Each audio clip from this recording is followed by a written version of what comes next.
마태복음 137번째 묵상입니다. 마태복음 9장 27절부터 34절 말씀까지 봉독합니다.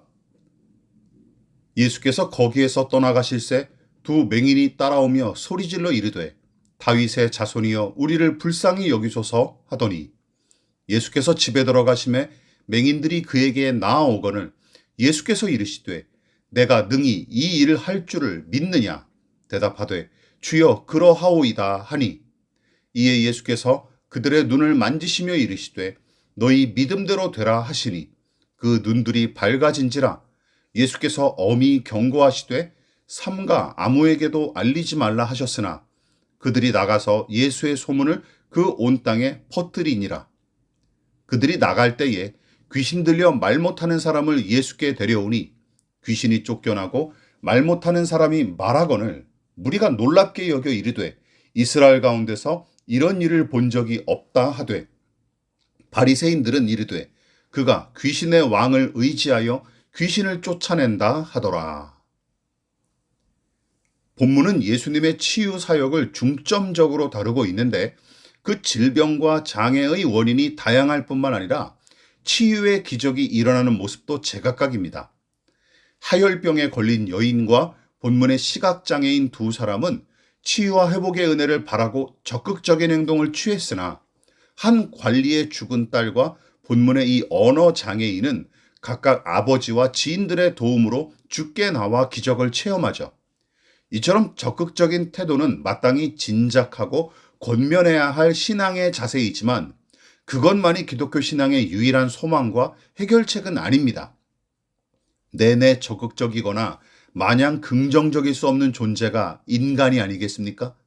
아무것도 하지 못한 채로 마냥 누워있던 관리의 죽은 딸처럼 옴짝달싹 못하는 날이 종종 있고 누군가에게 등 떠밀려 나온 언어장애인처럼 될 대로 되라지 하며 무기력하게 살아가는 날이 우리에게 허다합니다. 그러나 하나님은 우리의 처지와 의지를 초월하여 일하시죠. 그것이 우리의 소망입니다. 그런데 본문에 마뜩찮은 일이 두 번 등장합니다.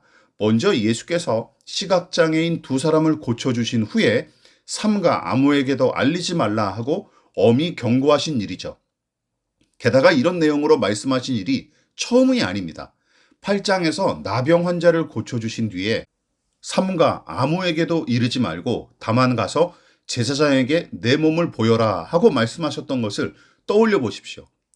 그렇다면 치유의 기적이 일어난 사실을 함부로 말하고 다니지 않도록 명령하신 이유는 무엇입니까? 질병 치유와 귀신 축출 등의 기적이 마구 남발되기 쉬울 뿐더러 그런 기적을 체험하고 일으키는 것이 예수를 따르고 섬기는 신앙의 목적이자 이유인 것처럼 오해를 사기 쉽기 때문입니다.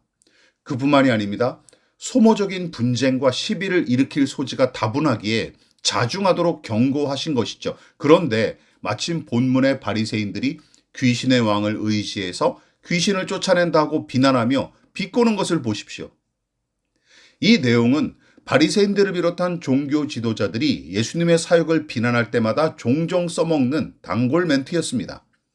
그러니까 그들은 이 모든 치유의 기적이 여호와 하나님으로부터 나온 게 아니라 도리어 예수가 귀신의 왕인 사탄 마귀의 힘을 빌려 조무래기 귀신들을 쫓아낸 일이라고 해석한 것이죠.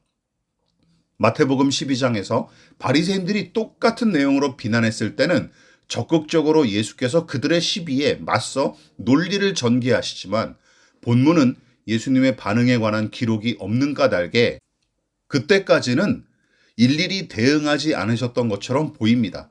자, 이 부분을 유념하십시오.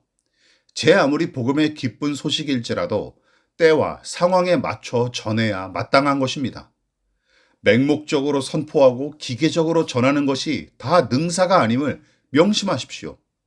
또한 질병과 장애에서 해방되어 기쁨을 누리는 자들과 함께 즐거워하고 예수님의 사역을 칭찬하며 그분의 등을 두드려 주기는커녕 악한 마귀와 귀신의 농간이다 하며 딴죽이나 걸고 병든 자들의 회복마저 폄하하는 이 바리새인들을 보십시오.